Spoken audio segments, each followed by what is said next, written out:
Happy birthday brother, this is for you. এটা আপনার জন্য। কিন্তু আপনি কে? আপনার ফ্রেন্ডের কিন্তু আমি উঠবি হাসবেন। আপনি এখানে কেন আসছেন?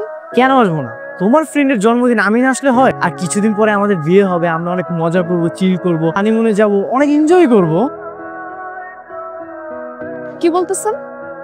হানিমুনে যাবেন? এই ফ্রেন্ড তো আমার, আপনার তো কিছু না, তাহলে আপনি এখানে কেন আসছেন? হ্যাঁ আচ্ছা আস্তে কথা বলো না, রেস্টুরেন্টের সবাই তাকিয়ে আছে। হ্যাঁ দেখলে দেখুক, তো সমস্যা কি? আপনার তো কোনো সমস্যা নেই, কারণ আপনি তো একটা নির্লজ্জ। আপনাকে রিজেক্ট করার পর বারবার আপনি আমাকে বিরক্ত করতেছেন। সরি, আমি না আসলে বুঝতে পারিনি। ইউরোপ থেকে পড়াশোনা করে চলে আসছেন আর এগুলো বুঝতে পারেন না আপনি। এখনই এত দিকে বাসর রাতে ঘুমটা তুলে কি দেখ? নিহান, তোর কিছু জিজ্ঞেস করা আছে? আপনি বল, কিছু বল। তোমার ফেভারিট সিঙ্গার কে? তেমন পছন্দের কোনো সিঙ্গার নেই। তোমার আর আমার বিয়েটা আমাদের ফ্যামিলির পছন্দ, আর আমাদের বিয়ের 1 বছর পরেই আমি তোমাকে ফ্রান্সে নিয়ে যাবো। তোমার কি আমাকে পছন্দ হয়েছে? আপনার পছন্দ হলেই হবে, আমার পছন্দ হলেও কিছু না, না হলেও কিছু না। আমার মতামতের কোনো গুরুত্ব নেই। এই বিয়েতে তোমার কোনো মতামত নেই? বললাম তো, আমার মতামতের কোনো গুরুত্ব নেই। কিন্তু তোমার বাবা তো সম্ভবত বলেছিলেন তুমি সম্পূর্ণভাবে রাজি আছো। আচ্ছা মা, তুমি কেন পুরোপুরি রাজি না সেটা কি বলা যাবে? প্রথমত, আমার এখনো পড়াশোনা সম্পূর্ণ শেষ হয়নি, আর আমি কোনো বিদেশি ছেলেকে বিয়ে করতে চাই না।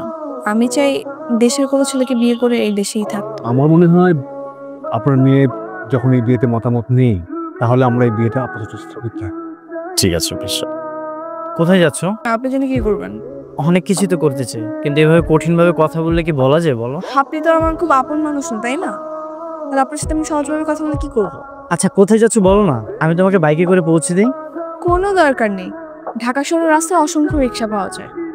শোনেন, ফ্রিতে একটা সাজেশন দিই, আমার পিছু ঘুরে আপনার কোনো লাভ হবে না। তাই ভালো একটা মেয়ে দেখে বিয়ে করে বাংলাদেশের হানিমুনটা করে নিন। আমি তো তোমাকে ছাড়া আর কাউকে বিয়ে করবো না। তাহলে সারা জীবন বিয়ে না করেই থাকতে হবে। Hi, this is Nihan Chowdhury. আপনি নিশ্চয়ই সিনজার বান্ধবী, রাইট? Best friend. এখানেও চলে আসছে। আসবো না তো কি করবো, আমার তো আর কোনো কাজ নেই। আপনি এখান থেকে জানতো গেলে তুই যাবি, ভাইয়া কেন যাবে? ভাইয়াকে নিয়ে থাক, আমি চলে যাই। মানে 4-5 দিন হয়ে গেল, কিন্তু কিছুই জানি। একটা ছেলে বিয়ে করে 1 বছর জন্য বিদেশে চলে যাবে, তারপর আবার 1 বছর পরে এসে আমাকে নিয়ে যাবে। আমার একটা ছেলের কাছে নিজের মেয়েকে বিয়ে দিব? আমার হার্টের সমস্যা আছে, সেটা তো তুইও জানিস। আল্লাহ না করে আমার কিছু হয়ে গেলে তখন তোর কি হবে? তাহলে দিয়ে দাও বিয়ে। তোমার যেহেতু এতই ইচ্ছে এখানে বিয়ে দেওয়ার, দিয়ে দাও, আমার কোনো সমস্যা নেই। হ্যালো, হ্যালো, কি করছো? কে আপনি?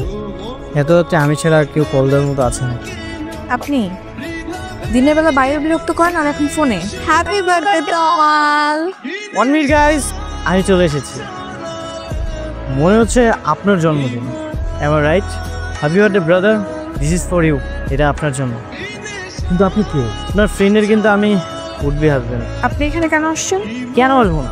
তোমার ফ্রেন্ডের জন্মদিন আমি না আসলে হয়? আর কিছুদিন পরে আমাদের বিয়ে হবে, আমরা অনেক মজা করবো, চিল করবো, হানিমুনে যাবো, অনেক এনজয় করবো। কি বলতেছেন? হানিমুনে যাবেন? এই ফ্রেন্ড তো আমার, আপনার তো কিছু না, তাহলে আপনি এখানে কেন আসছেন? হ্যাঁ আচ্ছা আস্তে কথা বলো না, রেস্টুরেন্টের সবাই তাকিয়ে আছে। হ্যাঁ দেখলে দেখুক, তো সমস্যা কি? আপনার তো কোনো সমস্যা নেই, কারণ আপনি তো একটা নির্লজ্জ। আপনাকে রিজেক্ট করার পর বারবার আপনি আমাকে বিরক্ত করতেছেন। সরি, আমি না আসলে বুঝতে পারিনি। ইউরোপ থেকে পড়াশোনা করে চলে আসছেন আর এগুলো বুঝতে পারেন না আপনি। বাবা, মা, তোমরা কোথায়? কি হয়েছে? এত চিল্লাচ্ছিস কেন? কোনো সমস্যা নাকি বল? মা, আমি সিনথিয়াকে বিয়ে করতে চাই, তোমরা বিয়ের আয়োজন করো, তোমরা তাড়াতাড়ি বিয়ের ব্যবস্থা করো। সিনথিয়া, হ্যাঁ বাবা আসো, কিছু বলবা? নিহানের বাবা ফোন করে কি সিদ্ধান্তটা জানাবো আমি ঠিক বুঝতে পারছি। আল্লাহ না করে আমার যদি কিছু হয়ে যায় তাহলে তোর কি হবে? ঠিক আছে বাবা, তুমি যেটা করে হ্যাপি থাকবা সেটাই করো। তাড়াতাড়ি লাইটটা অফ করেন, আমি ঘুমাবো। আজ আমাদের বাসর রাত, আজ আমরা তো অনেক মজা করব, অনেক গল্প করব। আপনার সঙ্গে আমার সাথে বিয়েটা হয়েছে, এই সম্পর্কটা এর চেয়ে বেশি দূর আর আগাবে না। আচ্ছা, এক বিছানায় ঘুমাতে পারবো তো? আমার বিছানায় কি আমি ঘুমাতে পারবো, নাকি আমাকে ফ্লোরে ঘুমাতে হবে? হ্যাঁ, আপনার জন্য ফ্লোরটাই নিরাপদ। ঠিক আছে, বুঝতে পেরেছি। হলো, তোর বাবার সাথে কথা হয়েছে? হ্যাঁ কল দিয়েছিল, কিন্তু আমি রিসিভ করতে পারিনি, এই জন্য কথা হয়নি। রাস্তা তো সেরে বাবার সাথে কথা বলি না। জি। বাবা তুমি একদমই টেনশন করো না, আমি না হয় ওকে নিয়ে আমাদের বাসা থেকে ঘুরে আসবো। আই রাখেন রাখেন, আমি বাসে যাবো না, আপনি চলে যাবেন। বাসে যাবে না কেন? আমি আমার ফ্রেন্ডের সাথে আড্ডা দিব তাই। এখন বন্ধুদের সঙ্গে আড্ডা দিতে যাবে? কেন, আপনার কোনো সমস্যা? আর সমস্যা থাকলেও আমার কিছু করার নেই। আর চলো না, আমিও তোমাদের বন্ধুদের সঙ্গে আড্ডা দিই। কোনো দরকার নেই, আপনি বাসে যান। কি রে, কি অবস্থা তোদের? এই তো ভালো। শেষমেশ সেই ছেলেকে বিয়ে করলি তাই না? কিন্তু শুধু শুধু রেস্টুরেন্ট অপমান করলি কেন? এখন থেকে এমন আচরণ করবো না, ও নিজে আমাকে ডিভোর্স দিতে বাধ্য হবে। দেখিস, আজকে সারাদিন তোদের সাথে আড্ডা দিব। আমাকে জেদ করে বিয়ে করছে না, বুঝাবো মজা। শোনেন, আপনি বাসে চলে যান, আমার ফিরতে রাত হবে। আর বাসা থেকে ফোন দিলে বলবেন আমার সঙ্গে আছে। মিথ্যা বলবো? হ্যাঁ বলবেন। শোনেন, আমি কিন্তু কালকে বাসায় যাব। আচ্ছা, তুমি সবসময় এইভাবে আমার সাথে এত কঠিনভাবে কথা বলো কেন? কেন? আমি তো শুরু থেকে এভাবেই কথা বলি। তো বিয়ে করছেন কেন আমাকে? কারণ আমি তোমাকে ভালোবাসি তাই। আমি তো আপনাকে ভালোবাসি না। এই সিনথিয়া, এই তাড়াতাড়ি ঘুম থেকে ওঠো, একটা তো ঝামেলা হয়ে গেছে। কি হয়েছে? তোমার জন্য কফি বানাতে গিয়ে গরম পানিটা হাতে পড়ে গেছে। আমি আপনাকে বলেছি কফি বানাতে, তো এখন কি হাত পুড়ে গেছে? হ্যাঁ, শুনো না, রান্নাঘরে না অনেক পানি পড়ে আছে। একটু পর আম্মু ঘুম থেকে উঠে যদি দেখে যে রান্নাঘরে এত পানি পড়ে আছে, কি নাকি মনে করবে? বলবেন যে আপনার বউয়ের জন্য কফি বানাতে গিয়ে পড়ে গেছে। আপনি কোথায় যাচ্ছেন? তোমার বাসায়। আপনাকে যেতে হবে না। কেন? কারণ আমি চাই না আপনি আমার আশেপাশে থাকেন। আচ্ছা, কখন নিতে আসবো? আর কখনো না, কারণ আমি আর যাচ্ছি না আপনার সাথে। আচ্ছা, তুমি একটা কথা ক্লিয়ার করে বলো তো, তুমি আসলে কি চাচ্ছ? তোমার ছায়া থেকে মুক্তি। ঠিক আছে। কিরে মা, তুই একা যে? জামাই আসেনি? হ্যাঁ আসছিল, নিচে দিয়ে চলে গেছে। বাসার সামনে এসে চলে গেল। নতুন জামাই তুই বাসায় নিয়ে আসবি না? তো না আসলে কি আমি জোর করে নিয়ে আসবো? তুই কি শ্বশুর বাড়িতে রাগারাগি করে আসছিস?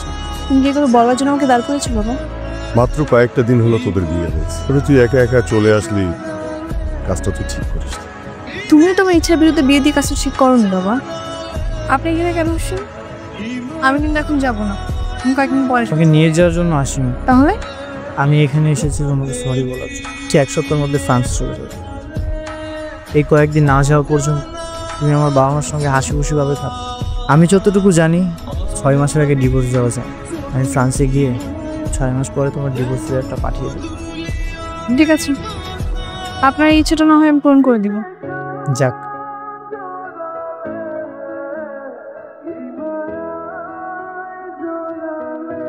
তুমি নাস্তা এনেছো কেন? মা কোথায়? মা ভেতরে আছে। কেন, কি হয়েছে? কি হয়েছে মানে? তুমি নাস্তা নিয়ে আসবে কেন? আর দিতে হবে না, আমি পরে খাবো। কেমন লাগছে আমাকে? কি হলো?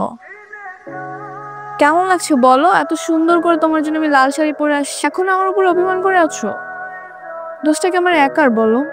তোমার কোনো দোষ নেই। তুমি শুরুতে আমাকে কি অফার করলে? আমাকে বিয়ে করে একা রেখে বাইরে চলে যাবে। তুমি যদি বিয়ে করে আমাকে একা রেখে চলে যাও, তাহলে আমি এই মুহূর্তগুলো কোথায় পাবো? এই জন্যই আমি রাজি হতে চাইনি। যদি তুমি আমাকে ভালোই বাসতে, তাহলে তো আগে আমাকে রিজেক্ট করতে। দেখো, আমি সবকিছু মিলিয়ে সরি। তুমি আমাকে শুরুতে বলে দিয়েছিলে যে আমাকে রেখে বাইরে চলে যাবে। এতদিন তোমার সাথে অনেক বাজে ব্যবহার, অনেক ইগনোর করেছি। তুমি কি পারো না আমার জন্য, তোমার ফ্যামিলির জন্য দেশে থেকে যেতে? আমি থেকে গেলে তুমি খুশি? তোমার জন্য, আমার বাবা মার জন্য আমি না হয় দেশে থেকে যাব। Thank you so much. I love you so much.